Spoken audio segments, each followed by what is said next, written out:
مفيش حد النهارده اللي بيسرق يقول لك انا عشان العيال، انا انت شايف ظروف الدنيا. اللي مبطل صلاه ما انا مش فاضي، شغلانه صعبه عليا. اللي قاعد في المستشفى عيان من ايه؟ من الضغط، تعبت، ضغط عصبي. الناس ماشيه تايهه ليه؟ مش مفوض الامر لله.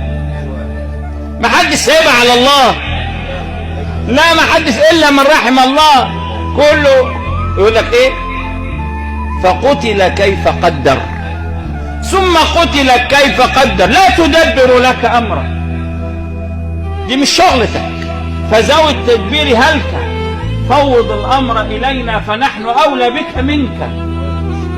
انت مالك انت ومال تدبير امورك؟ انت كنت فين لما كان بيرزقك وانت في بطن امك؟ من ذا الذي كان يلطف بك في الحشا؟ مين اللي كان هقول لك ايه؟ ده انت لو تعرف تاريخك ما تفكرش ابدا في بكره. ان ربا كفاك بالامس ما كان.